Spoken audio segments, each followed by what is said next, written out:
இப்போ 2 நாளா எங்கள் வீட்டுக்கு நான் செத்துறேன்றாரு. நானும் இங்கே செத்துரு போகிறேன் என் பசங்களை வச்சுக்கின்னு. என்னால் தாங்க முடியல. எங்கள் வீட்டுக்கு அவங்க என்ன சொன்னாங்க, எப்படி இட்டு நான் அப்படியே அனுப்புறேன்ட்டு லாஸ்ட்டில் மாசம் பண்ணிட்டாங்க.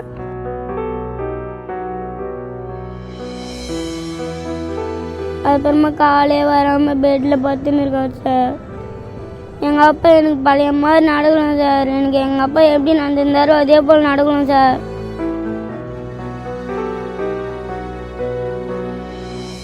மார்ச் 10ஆம் தேதி எடுத்துன்னு போய் திருவள்ளூர் ஜிஹெச்சில் அட்மிட் பண்ணோம். வயிற்றில் கட்டி இருக்குது, அடைப்பு இருக்குதுன்னு ஆப்ரேஷன் பண்ணுறாங்க. 23ஆம் தேதி ஆப்ரேஷன் பண்ணாங்க. உள்ளே கூட்டின்னு போயிட்டு எந்த பதிலுமே வரல 2 மணி வரையும். அப்புறமா ஒரு 2 மணிக்கு மேலே நானாக போய் கேட்ட பிறகு அவங்க சொல்கிறாங்க, இந்த மாதிரி ஊசி உடஞ்சிச்சு, ஆப்ரேஷன் லைட்டாக பண்ணோம் அப்படின்னு சொல்லி லைட்டாக கீறி விட்டோன்னு சொன்னாங்க. அப்புறமா 7 மணிக்கு மேலே எம்ஆர்ஐ ஸ்கேன் எடுத்துகிட்டு இந்த மாதிரி ரத்தம் கசியுது, நீங்கள் மெட்ராஸ் ஜிஹெச்சுக்கு தான் போகணுன்னு சொல்கிறாங்க. நாங்கள் அதுக்கு மேற்பட்டு என்ன பண்ணுறது ஏது பண்ணுறது தெரியாமல் அவங்க சொன்ன மாதிரி மெட்ராஸ் ஜிஹெச்சுக்கு நாங்கள் கூட்டின்னு போயிட்டோம். கூட்டின்னு போன பிறகு அங்கே என்ன பண்ணாங்க, அவங்களும் இந்த மாதிரியா கால் வாய்ப்பு இல்லை நடக்கும், நீ மனசை தேத்திக்கமா அப்படின்னு சொல்லிட்டு சொல்கிறாங்க. மனசை தேத்திக்கமான்னு சொல்கிறாங்க. இந்த நான் வளர்ச்சி இல்லாத குழந்தைய வச்சுருக்கேன், ஒரு 8 வயசு பையனை வச்சுருக்கேன். நான் என்ன பண்ணுவேன்னு எனக்கே தெரியல. இப்போ 2 நாளாக எங்கள் வீட்டுக்கு நான் செத்துறேன்றாரு. நானும் இங்கே செத்துரு போகிறேன் என் பசங்களை வச்சுக்கின்னு. என்னால் தாங்க முடியல. எங்கள் வீட்டுக்கு அவங்க என்ன சொன்னாங்க, எப்படி இட்டு நான் அப்படியே அனுப்புறேன்ட்டு லாஸ்ட்டில் மாசம் பண்ணிட்டாங்க. ஹாஸ்பிட்டலில் வயிற்று வலி, வயிற்றுல அடைப்பு இருக்குது, நாங்கள் ஆப்ரேஷன் பண்ணுறோம் கூட்டின்னு போனாங்க சார். முதுகு தண்டில் ஊசி போகிறப்ப அந்த ஊசி உடஞ்சிச்சு. அதை எங்ககிட்ட சொல்லவே இல்லை. 2 மணிக்கு மேலே தான் நானாக போய் கேட்ட பிறகு அப்போ டாக்டருங்கெல்லாம் கூட்டின்னு போய் உள்ளே போய் அவர்கிட்ட பேசுனாங்க. பேசுனா என்கிட்ட அவர் பேசல. நம்ம சுயநிலையிலே அவர் இல்லை. நம்ம சுயநிலையில் அவர் இல்லாதனால எனக்கு தள்ளி விட்டார். அப்புறம் வந்து நான் சார்கிட்ட போய் கேட்டேன், கூப்பிட்டு பேசினாங்கம்மா, இந்த மாதிரி ஊசி உடஞ்சிச்சு, இந்த மாதிரி எம்ஆர்ஐ ஸ்கேன் எடுத்தால் தான் ரிசல்ட் என்ன தெரியும், அது வரையும் எதுவுமே தெரியாதுமா. நாங்கள் எம்ஆர்ஐ ஸ்கேன் எடுத்து நாங்கள் 2 மணிக்கு போய் கேட்டோம், 4 மணிக்கு போய் கேட்டோம், 6 மணிக்கு போய் கேட்டோம். என் பசங்க அழுதுதுங்க 2 குழந்தைங்களும். அப்போ கூட அவங்க பதிலே சொல்ல. 7 மணிக்கு மேலே இது மாதிரி பிளட்டு கசஞ்சிச்சு, இங்கே முடியாது, உங்கள் வீட்டுக்காரருக்கு உயிர் காப்பாற்றணுமே, நீங்கள் அங்கே எடுத்துன்னு போங்க, அந்த ஊசி உள்ளே போன ஊசி எடுக்க முடியலன்னா கூட ஒன்றும் ஆகாது, நீங்கள் பயப்படாதீங்கன்னு சொல்லி அனுப்பிச்சாங்க சார் எங்களை. அவருக்கு வந்து சுத்தமாக இடுப்புல இருந்து உணர்ச்சியே இல்லை. டாய்லெட்டு பாத்ரூம் எல்லாம் 1 மாசமா நான் மட்டும் தான் சார் செய்கிறேன். அவங்க இந்த மாதிரி ஊசி போட்டதுனால எடுக்க முடியும் போது நசிக்கிட்டாங்கன்னு சொல்லிட்டு சொன்னாங்க சார். ஆனா அவங்க கூட உண்மையை சொல்லல சார். உணர்ச்சி இல்லை, நீங்க ட்ரை பண்ணுங்கன்னு மறைக்கிறாங்க. உணர்ச்சி இல்லை, நீங்க எக்ஸசைஸ் பண்ணா வரும்ன்றாங்க. ஆனா வரத்துக்கு வாய்ப்பு இல்லை சார். அந்த நேரமா கட் பண்ணிட்டாங்க சார். வரத்துக்கு வாய்ப்பே கிடையாது. உட்கார கூட முடியல. நான் தான் சார் உட்கார வைக்கிறேன் பிடிச்சி. கேட்டேன் சார், என்கொயரி பண்ணி அனுப்பிச்சிட்டாங்க சார். இந்த மாதிரி என்ன நடந்ததுன்னு சொல்லி எழுதி குத்துட்டு நீங்க போங்கன்னு வீட்டுக்கு அனுப்பிச்சிட்டாங்க சார். அங்க நடந்ததை மட்டும் ஏன் சார் அவங்களுக்கு தெரியாதா, என்ன பண்ண அவங்களுக்கு யாருக்கும் தெரியாதா? அந்த மேடம் என்கிட்ட எப்படி தெரியுமா பேசுனாங்க, உங்க வீட்டுக்காரர் எப்படி வந்தாரு நான் அப்படியே அனுப்புறேன் ரெடி பண்ணி அப்படின்னு சொல்லிட்டு லாஸ்ட்ல எங்க வீட்டுக்காரர் உணர்ச்சி இல்லாம போயிட்டாரு சார். எங்க வீட்டுக்காரர் இப்ப 3 நாளா ஒரே அழகா சார், நான் செத்துருவேன், வீட்டுக்கு இட்டுன்னு போன்னு சொல்றாரு சார். எனக்கு 2 குழந்தைங்க சார். ஒரு குழந்தை வளர்ச்சி இல்லை, மூளை வளர்ச்சி இல்லை, 14 வயசு. ஒரு குழந்தை வந்து 8 வயசு பையன், அவன் 3ஆவது படிக்கிறான் சார். எங்க வீட்டுக்காரர் தச்சு வேலை செஞ்சுன்னு இருந்தா சார். ஒரு நாளைக்கு 1000 ரூபாய் சேலரி சார். இப்ப யாராவது வரவங்க துட்டு குத்துட்டு போறாங்க சார். நான் வெளியே போய் லைன்ல நின்று சாப்பாடு வாங்கி சாப்பிடுறேன் சார். தினமும் 20 பேர் 100 பேர் 200 பேர் கூட நிக்கிறாங்க. அந்த லைன்ல நின்று சாப்பாடு வாங்கி சாப்பிடுறேன். அந்த அங்க ஹாஸ்பிட்டல் செலவு ஒரு நாளைக்கு பேம்பர்ஸுக்கு 100 ரூபாய் ஆகுது சார், 350 ரூபாய் ஆகுது சார். ஒரு நாளைக்கு 4 பேம்பர்ஸ் மாத்துறேன் சார். நான் கலெக்டர் கிட்ட எனக்கு வந்து தீர்வு கிடைக்கணும் சார். நான் இங்கே உட்காந்துருவேன் சார், இல்லைன்னா நாங்கள் எங்கள் பசங்க செத்துருவேன் சார், இங்கே செத்துருவேன் சார். எனக்கு இது பற்றி ஏதாவது முயற்சி எடுக்கணும், இதுக்கு தீர்வு கிடைக்கணும் சார். இது போல் எங்கள் அப்பாவை ஹாஸ்பிட்டலில் சேர்த்தோம். அப்போ வயிற்றில் கட்டி இருக்குதுன்னு, குடலில் அடுப்பு இருக்குதுன்னு அட்மிட் பண்ணோம். அப்போ வயிற்றில் பழி புட்டு பார்த்தாங்க. அப்போ வயிற்றில் கட்டி இருக்குதுன்னு சொன்னாங்க.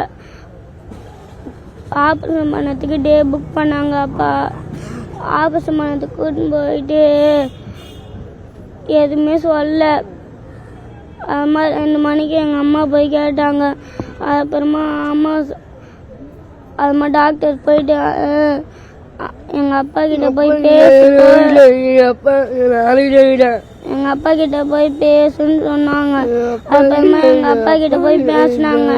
அப்போ சுயநவே இல்லை எங்கள் அம்மாவை போன்னு சொன்னாங்க. அப்புறமா 7 மணி வரையும் அங்கேயே வச்சிருந்தாங்க. அப்புறமா ஸ்டாண்ட் எடுக்கிறதுக்கு கூட்டின்னு போனாங்க. அப்புறமா காலே வரல. அப்புறமா 7 மணிக்கு மெட்ராஸ் ஜிஹெச்க்கு அனுப்பிச்சினாங்க சார். அப்புறமா காலே வராமல் பெட்டில் படுத்துன்னு இருக்காரு சார். எங்கள் அப்பா எனக்கு பழைய மாதிரி நடக்கணும் சார். எனக்கு எங்கள் அப்பா எப்படி நடந்திருந்தாரோ அதே போல் நடக்கணும் சார். என் பேர் பலராமன். ஈக்காட்டு மேட்டுத்தரையில் வசித்து வரோம். என் தம்பி கந்தகுமார் சென்ற மாதம் வந்து 23ஆம் தேதி, அதான் மார்ச் 23ஆம் தேதி வயிற்று வலின்னு சொல்லிட்டு ஆப்ரேஷன் பண்ணுறதுக்காக ஹாஸ்பிட்டல் உள்ள கூட்டம் போனாங்க. அப்போது வந்து மயக்க மருந்து போகிறதுக்காக முதுகில் ஒரு ஊசி ஒன்று போடுவாங்க.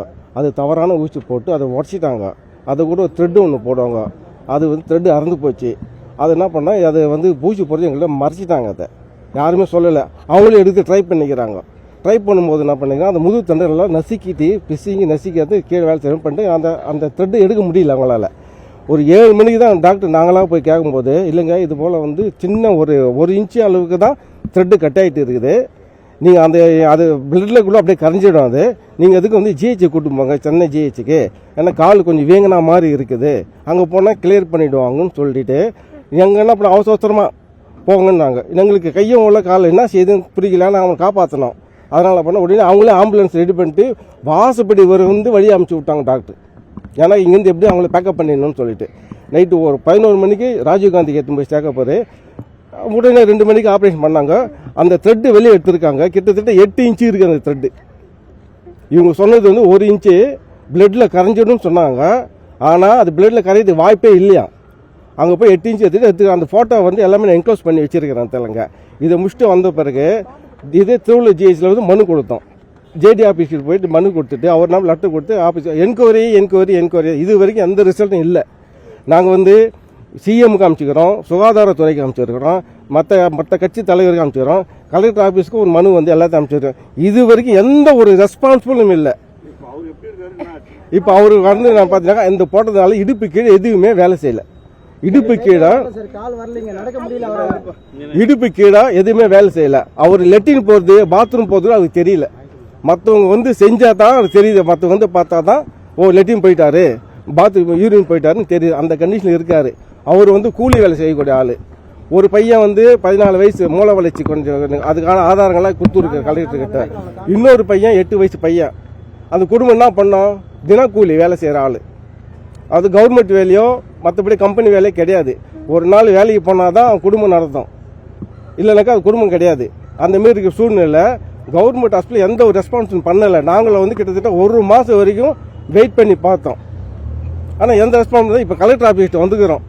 இங்கே ஒரு தீர்வு கிடைக்கும்னு ஒரு நம்பிக்கையில் வந்துருக்கிறோம்.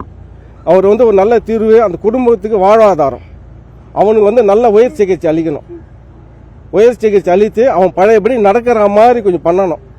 அதே போல் இந்த 1 மாதம் குடும்பம் தவிக்குது. ஜிஹெச்சில் வரவங்க போகிறவங்க கொடுக்குற காசு வச்சு குடும்பம் நடத்தி நிற்கிதாங்க. ஏன்னா தினக்கூலி வேறு எதுவுமே கிடையாது. மற்றவங்களும் பண்ணுறதுக்கு வாய்ப்பு இல்லை. செய்திகளை உடனுக்குடனும் துல்லியமாகவும் தெரிந்து கொள்ள சப்ஸ்கிரைப் பண்ணுங்க.